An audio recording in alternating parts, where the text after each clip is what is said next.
Meus amados irmãos, uma igreja reformada. Uma igreja reformada. Hoje à tarde, quando eu estava saindo para conduzir o presbítero Elvis para pegar o Uber para ir para a igreja de Ribeirão Pires, que ele ia falar hoje à tarde lá, falou hoje de manhã aqui na nossa igreja, estaria falando lá em Ribeirão.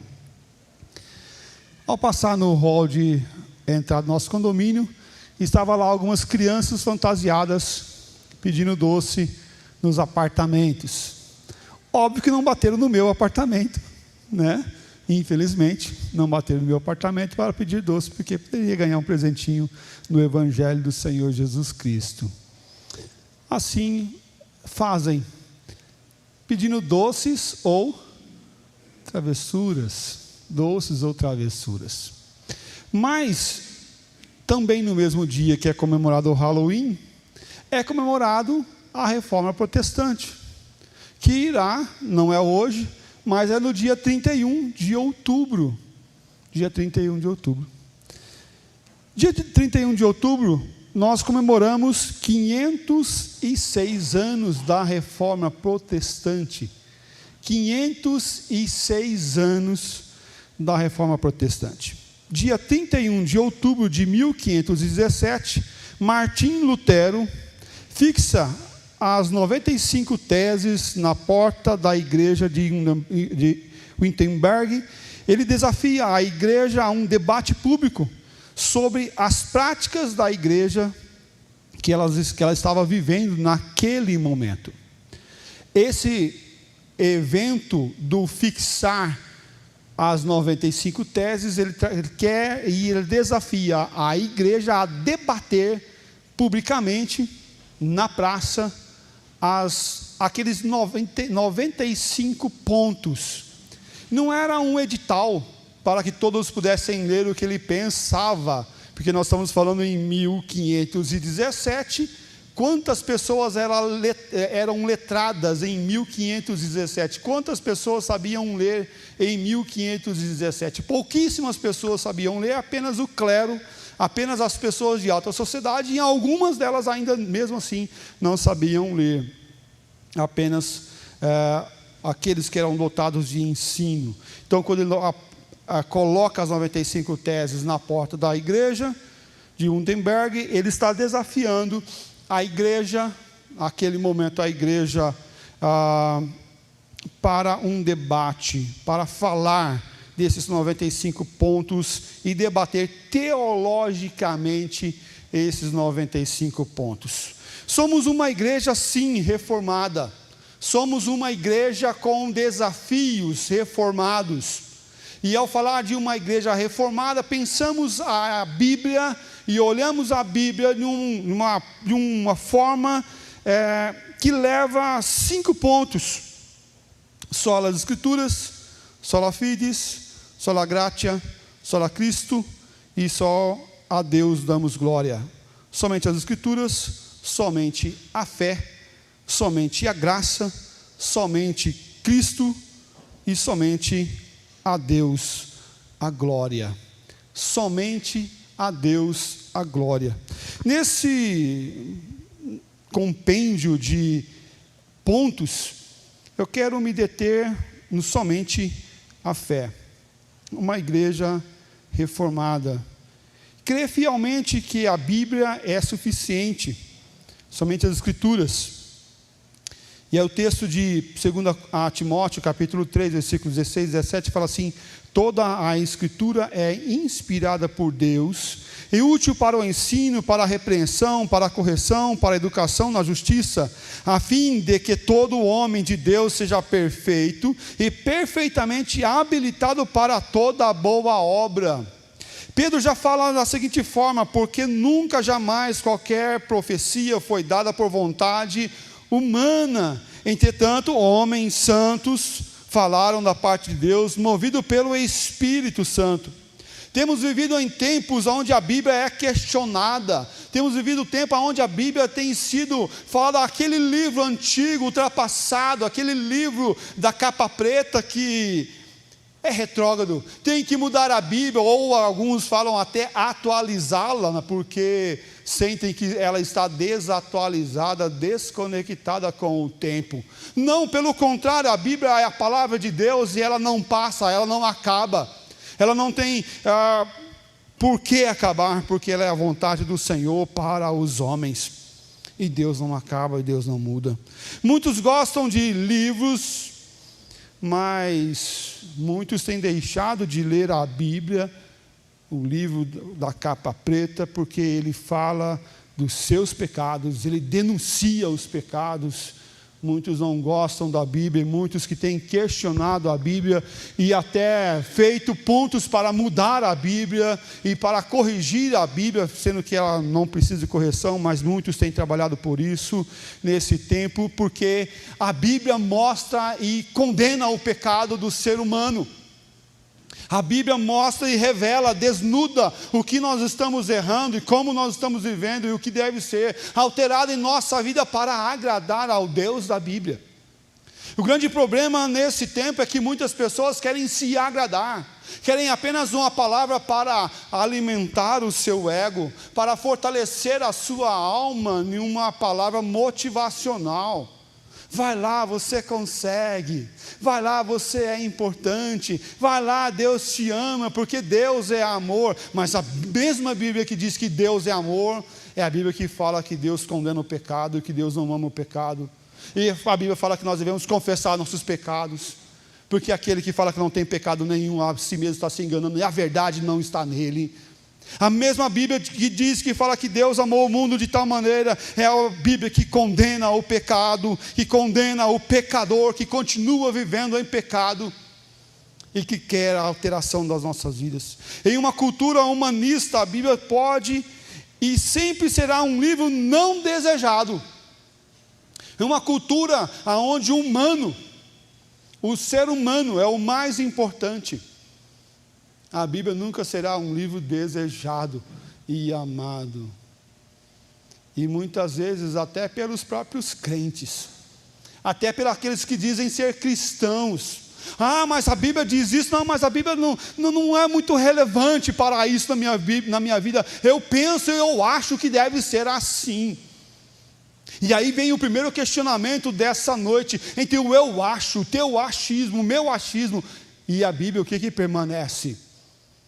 O que deve manter e coordenar as nossas ações? É o eu acho ou é a Bíblia? Talvez agora de forma racional, pensando aqui, você deve estar pensando, não, é a Bíblia que deve permanecer. Mas eu gostaria que você relembrasse no momento emocional.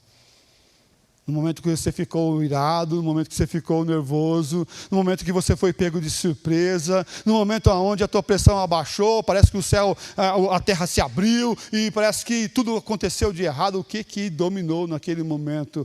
A palavra de Deus no teu coração ou o teu achismo? É nesses momentos que nós vamos medir o quanto a palavra de Deus impacta o nosso coração e a nossa vida por completo. E quanto ela está chegando mais fundo na nossa vida, e quanto ela está se aproximando mais do nosso coração, ou apenas da nossa razão. Contudo, nós não podemos esquecer que devemos olhar para o Deus da Bíblia, e olhar para Ele, que é o Deus que tem toda a autoridade sobre as nossas vidas, que está fora do tempo, o hoje, o ontem e o amanhã, e confiar nessa Bíblia. Só encontramos o Deus na Bíblia quando olhamos a Bíblia como palavra de Deus. Só encontramos o Deus da Bíblia quando olhamos e entendemos que a Bíblia é a palavra de Deus. Talvez você já tenha ouvido que papel aceita tudo, com o intuito de tirar a credibilidade da Bíblia. Mas quero dizer para você que quem diz isso não sabe o que está falando, porque a Bíblia nem no papel foi escrita inicialmente, porque ela foi escrita em pedras, couro e papiro. A Bíblia foi escrita do começo ao fim em torno de 1.600 anos. Pensa lá, 1.600 anos do começo ao fim. Mais ou menos, tá, irmãos? Fala 1.601. O pastor falou errado. Irmãos, é mais ou menos nesse período de 1.600 anos do começo ao final. Mais ou menos. Em torno de 40 autores. Por que em torno de 40 autores? Porque alguns autores nós não sabemos ao certo quem que é. Autores de Hebreus, por exemplo. Jeremias ou Isaías pode ter mais de um autor. Pode ter mais de um autor. Ah, mas tira a credibilidade. Não tira a credibilidade da Bíblia, porque chegou até nós, e a nós está aqui, cremos que essa Bíblia que nós temos, e vemos por evidência que essa Bíblia que nós temos, ela é fiel para a minha vida e para a sua vida. Foi escrita em 3 línguas, hebraico, aramaico e grego. A Bíblia é o livro mais vendido no mundo, mas contudo, é o menos estudado. Contudo, é o menos estudado. O desafio de sermos uma igreja reformada é de explorarmos as Escrituras como fiel palavra de Deus. E olharmos as Escrituras não apenas como aquele amuleto que nós colocamos no nosso carro, no painel do carro, ou em nosso comércio aberto para que venha expelir alguma coisa ruim que venha adentrar o nosso espaço, ou que nós temos aquela palavra da sorte do dia, aonde nós vamos puxar na caixinha ou no celular a promessa de hoje. Espera um pouquinho, o que está acontecendo?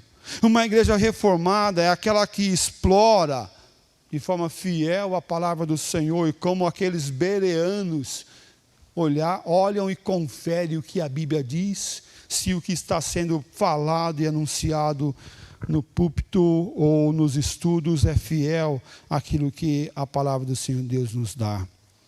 O desafio de sermos uma igreja reformada é de vivermos essa palavra do Senhor Deus nesse tempo onde a palavra do Senhor tem sido questionada sempre.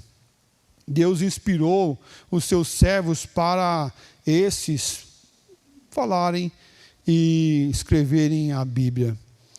Tudo que foi escrito por direção de Deus. Se Deus revela através das Escrituras, se Deus se revela através das Escrituras, não temos como reconhecer Deus sem ler a Bíblia, sem buscar a Bíblia. Eu quero conhecer a Deus, então vou ao monte, vou orar, vou fazer jejum e vou buscar em oração, mas não na Bíblia. Está algo errado, está algo que não está batendo, algo que errado não está certo nessa jornada desse que quer conhecer o Senhor Deus. Devemos partir do conhecimento para conhecer o Senhor Deus olhando as Escrituras, porque ela revela o poder de Deus, ela revela a Deus. Nós conhecemos a Deus através da palavra dEle, olhando o que Ele falou, olhando o que Ele realizou na vida daqueles do passado, olhando a sua natureza, a sua criação, começamos a conhecer a Deus. Olhando cada um de nós, começamos a conhecer a Deus. Tem gente falando coisas que não é pecado, como sendo pecado. E tem coisas que esses falam que não é pecado e que é pecado. Mas como vamos conhecer isso? E como vamos filtrar o que é, o que não é pecado? Através da palavra do Senhor, olhando para a palavra do Senhor. Porque a Bíblia ela é o parâmetro, ela é o molde. A Bíblia mostra a vida do cristão, é o nosso manual. É o nosso manual. Como vamos educar nossos filhos? Olhe na Bíblia. Como você deve ser um marido? Olhe na Bíblia. Como você deve ser uma esposa? Olhe na Bíblia. Como você deve ser um filho? Olhe na Bíblia. E ande e caminhe com a Bíblia. Ser uma igreja reformada no mundo não reformado é olhar a Bíblia como a centralidade da nossa vida. 506 anos atrás, foi a volta para as Escrituras, a volta do louvor a Deus, a volta somente à salvação através de Cristo Jesus, a volta da graça e da fé. e não da ação da salvação pelas obras, ou paga de indulgência, ou coisas semelhantes a essas, a orações vãs, a orações a mortos e coisas semelhantes a essas, a abandonar essas questões humanas que veio adentrando a vida da igreja. Mas a igreja achava e pensava e pensa até hoje, e a Igreja Católica Apostólica Romana crê que a igreja é maior que a Bíblia, porque a Bíblia sai de dentro da igreja. Então, a igreja interpreta a Bíblia porque é a autoridade maior. Mas não é esse caminho. Quem revelou as Escrituras não foi a igreja, foi Deus. Então a Bíblia vem direto de Deus e não através de um intermediário da igreja. Quando olhamos as Escrituras, vamos entender o parâmetro do Senhor. Não podemos desviar do caminho que é a palavra do Senhor, porque a palavra do Senhor nos mostra essa direção. A palavra de Deus é o mapa para descobrirmos a vontade de Deus. Não podemos abrir mão da palavra do Senhor. A igreja da Europa que deixa de amar a Deus, de amar a palavra de Deus, está passando por depravação espiritual, esfriamento espiritual, por abandonar e esfriar a palavra de Deus no meio deles. A igreja onde houve a reforma protestante, onde houve todo um movimento de missões inicialmente, tem deixado de amar a Deus porque tem deixado de amar a palavra de Deus. Quando questionamos ou barateamos ou não acreditamos nas Escrituras de forma completa, de forma integral, toda a palavra para todos, deixamos de crer em Deus aos poucos, deixamos a fé esfriar aos poucos, deixamos e abandonamos a vontade de Deus aos poucos. Mas a Bíblia tem direção para mim e para você em todas as áreas. Os liberais dizem: a Bíblia não é a palavra de Deus. A Bíblia está repleta de preconceitos, machismo e racismos. Não deve ser seguida. Mas nós dizemos: a Bíblia é a palavra de Deus. Na Bíblia está a vontade de Deus. E machista, racista e preconceituosos são aqueles que leem a Bíblia de forma a olhar isso na palavra do Senhor. Entender o contexto, sim. Entender a forma, sim. Entender que Deus salva e que muda o coração do homem pecador para amar a Deus acima de todas as coisas e ter o coração maleável pelo Senhor. É a centralidade do Evangelho. Por isso somos desafiados nesse tempo a não sermos preconceituosos, machistas e muito menos racistas, mas sermos bíblicos e verdadeiros. Sermos bíblicos e que aqueles que andam na palavra do Senhor Deus amam, caminham e vivem um do lado do outro. O apóstolo Paulo, quando escreve aos Gálatas, ele fala dessa forma: pensar-se que não pode haver judeu, nem grego, nem escravo, nem liberto, nem homem, nem mulher, porque todos vós sois um em Cristo Jesus. Todos nós somos um em Cristo Jesus, porque esses que têm Cristo Jesus, não importa se ele é judeu, se ele é grego, se ele é escravo, nem liberto, nem homem, nem mulher, o que importa é que Cristo está no coração desses, que vós sois um em Cristo Jesus. E aqui não tem homem, não tem mulher, não tem judeu, não tem grego, não tem português, não tem italiano, não tem afro, todos somos um em Cristo Jesus. Não importa a cor da pele, não importa qual carro que você chega na igreja, não importa qual é a tua questão financeira, social, o importante é que somos um em Cristo Jesus. E que andemos assim, e que vivemos assim, um em Cristo Jesus, amando, vivendo a palavra de Deus e obedecendo a palavra do Senhor. Na Bíblia temos esperança viva e real esperança viva e real. A igreja, uma igreja reformada, não é uma igreja triste, abatida, é uma igreja que não tem fé, mas é uma igreja que tem uma esperança viva e real, porque a esperança dela não é nesse mundo, mas é no Senhor nosso Deus. E o apóstolo Paulo, quando escreve aos Romanos, ele fala assim: pois tudo quanto outrora foi escrito para o vosso ensino foi escrito, a fim de que, pela paciência e pela consolação das Escrituras, tenhamos esperança. Tenhamos esperança. Pela paciência e pela consolação das Escrituras. As Escrituras nos consolam. Ela nos consola. As Escrituras nos dão esperança. Ela nos dá a esperança viva. Romanos 15, 4. Romanos 15, 4 é esse texto. Uma igreja reformada. Em segundo lugar, tem a fé centrada e verdadeira. E aqui eu quero falar um pouquinho do somente a fé. O que é fé? O que é fé?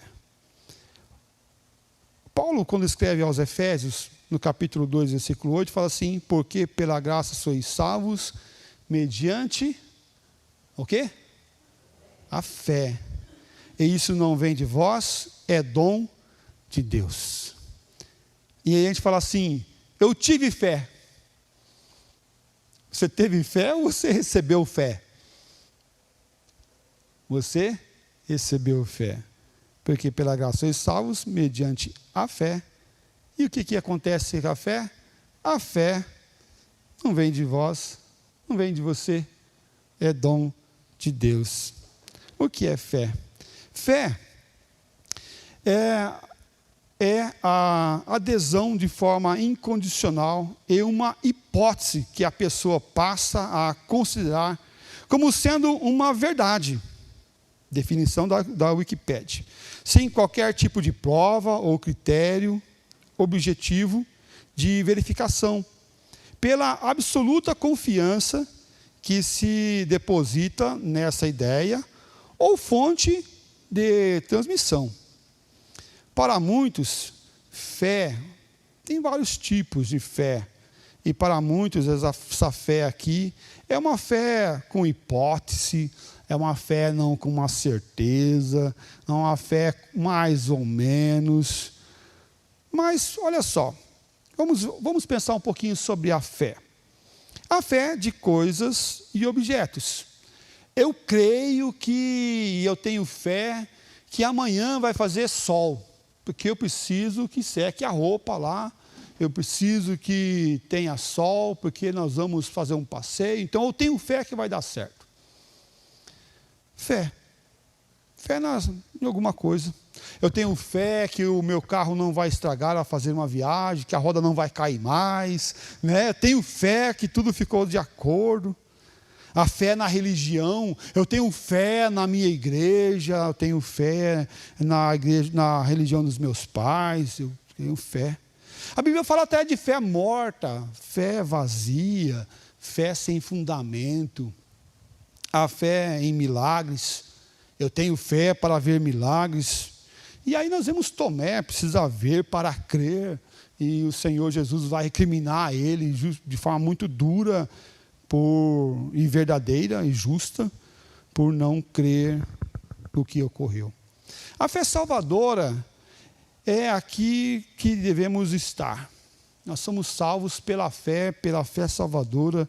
E o texto de Efésios capítulo 2, versículo 8, que nós lemos: pela fé sois salvos, pela graça sois salvos mediante a fé, e isso não vem de vós, é dom de Deus. Retrata a fé como salvadora. O ser humano só pode ser salvo mediante a fé, somente a fé. Não há outro caminho, não há outra forma, mas não há fé na fé, ou não há fé nas coisas, e nem nas coisas sagradas, porque aquele que coloca a Bíblia aberta no Salmos 91, tem fé que aqueles salmos vai livrar ele de alguma coisa, fé nas coisas da fé. Aqueles que colocam uma cruz no peito para livrá-lo de algum mal, têm fé em algo que representa o cristianismo, sim, é verdade, porque a cruz vazia representa o cristianismo, mas só ter uma aparente fé não vai mudar, não vai salvar você, muito menos do inferno e muito menos de alguma coisa má que pode acontecer, até mesmo com os eleitos de Deus. Não é as minhas obras que me salvam, não é a minha fé que me salva, e o texto fala justamente isso, que essa fé é um dom de Deus. É um dom de Deus. Uma igreja reformada crê numa fé que vem do Senhor, que vem do alto para a minha vida, para a tua vida, e para exercitarmos essa fé que não vem de nós. Porque nós somos fracos, nós somos incrédulos, nós somos pecadores, e quantas vezes você já passar por dificuldade, você já pensou, misericórdia, agora acabou, agora não há mais esperança, agora não há mais solução, e aí você sente alimentado por uma fé fora da razão, fora dos pensamentos, e fortalecido a viver, e renovado na fé que vem do alto. O apóstolo João, na sua primeira carta, no capítulo 5, versículo 10, fala assim: aquele que crê no Filho de Deus tem em si o testemunho. Aquele que não dá crédito a Deus o faz mentiroso, porque não crê no testemunho que Deus dá acerca de seu Filho. Aquele que não crê no Filho de Deus tem a si mesmo testemunho. Aquele que não crê, não crê. Aquele que não tem fé, não tem fé. A fé é um dom de Deus, é Deus que derrama essa fé nos corações. Esse mesmo texto, o texto de Efésios 2:8, fala, não são penitências, não são sacrifícios, ou compra de indulgência, ou algo semelhante que o homem pode pagar para ter o livramento da condenação eterna. Não é o pagamento por obras, porque a salvação não é por obras para que ninguém se vanglorie, mas pela fé que vem de Deus aos nossos corações. Uma igreja reformada crê fielmente nessa fé, crê que o justo viverá pela fé, como está em Romanos capítulo 1, versículo 17. O justo viverá pela fé. E se você vive, se você tem vida, você vive pela fé, e é na fé que nós devemos caminhar, firmados e fortalecidos no Senhor. O texto de Abacuque 2:4 fala assim: eis o soberbo, sua alma não é reta nele, mas o justo viverá pela sua fé. O que o soberbo fala? Pode deixar comigo, eu vou fazer. Eu faço e aconteço, porque eu sou maior, eu sou melhor. Mas isso a Bíblia diz que é o soberbo. Mas qual fé que o apóstolo Paulo está falando? Ele fala da fé salvadora, a fé da vida, a fé que justifica, a fé que salva, mas a fé que vem do Senhor. E quando olhamos o texto de Hebreus, capítulo 11, versículos de 1 a 3, mas todo o capítulo 11 fala da galeria da fé, daqueles que viveram na fé e viveram em fé e romperam em fé. Esses são fortalecidos na fé. E ele fala assim, leamos todos: ora,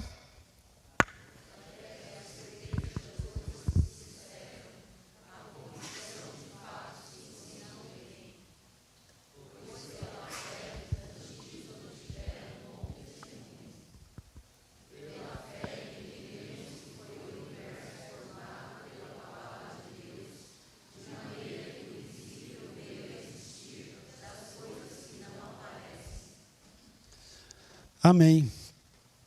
Ora, a fé é a certeza de coisas que se esperam e a convicção de fatos que não se veem. Se você vê, então aquilo não é pela fé. Se você já tem, então aquilo já pode ter sido pela fé, mas naquele momento não é mais pela fé. Por quê? Porque você já tem e você já vê. Porque a fé é uma convicção de coisas que você não tem e de coisas que você não vê, mas que você espera acontecer. Uma igreja reformada é uma igreja que tem fé. Tem fé na salvação, tem fé em Deus, tem fé que salva homens e mulheres. Uma igreja reformada é aquela que olha para as Escrituras e vê como a centralidade da sua vida, como um ar daquele que está vivo e que respira. Sem as Escrituras, a igreja morrerá. Sem as Escrituras, você morrerá. Sem as Escrituras, a fé irá sucumbir. Porque como crerão se não há quem pregue? Vai pregar o quê? A palavra de Deus deve ser pregada a tempo e a fora de tempo. Não é a igreja, não é a tradição, não é as coisas que nós fizemos ou no passado ou estamos fazendo agora. Não, é Deus, é o Deus da Bíblia, é o Deus que nos dá a fé. Concluindo a nossa mensagem dessa noite, não podemos parar de viver o amor de Deus. Não podemos parar de ensinar a verdade do Senhor. Não podemos parar de crer no Deus que salva, que salvou ontem e salva hoje. E devemos anunciar para todas as pessoas a salvação do Senhor. Mas pastor, somos presbiterianos, cremos na predestinação, na eleição. Somos aqueles que dizem Maranata, a hora vem Senhor Jesus. Somos aqueles que anunciamos que Jesus irá voltar, sim, mas para voltar todos devem ouvir que o Senhor Jesus salva e salva hoje. Salvou no passado e salva hoje. Somos aqueles que anunciam a tempo e a fora de tempo. Mas uma igreja reformada é uma igreja que anuncia e que vive a palavra do Senhor nesse tempo. Não deixe de proclamar a verdade de salvação. Não deixe de olhar o significado disso para a nossa vida hoje, como igreja reformada. Igreja que olha as Escrituras como centralidade da vida da igreja, da nossa vida. Mas também não deixe de viver o amor de Deus, crendo com fé vinda do Senhor, não uma fé vazia, não uma fé nas coisas, não naquilo que homens cavam, roubam e destroem, mas naquilo que não passa, que não acaba e que é eterno. A fé que vem de Deus. Não podemos parar de viver essa fé verdadeira e genuína. A Reforma Protestante foi um chamado para as Escrituras, um chamado para a fé, um chamado para dar glórias a Deus, um chamado para a graça e um chamado para Cristo Jesus. Que seja esse chamado vivo, forte e fortalecido em nossas vidas para a glória do Senhor. A nossa arte que está aqui na frente, o qual o nosso irmão Kleber fez, e ao fazer a arte eu pedi para ele colocar, Kleber, coloca lá os 5 pontos da Reforma Protestante, e ele colocou nas letrinhas lá embaixo, ali bonitinho, os 5 pontos, porque somos essa igreja reformada com os pontos fortalecidos em nossa vida e em nosso coração. Ao passar por essa semana, ao passar por o restante desse ano, e o próximo ano que chega, e a tua vida no decorrer dos anos, lembre, a palavra de Deus é centralidade para a tua vida. A fé verdadeira em Cristo Jesus é centralidade para você. Mas a graça, o amor, a dar glórias a Deus e a salvação através de Cristo Jesus é para os servos do Senhor. Que Deus abençoe nossas vidas e os nossos corações, em nome de Cristo Jesus. Amém.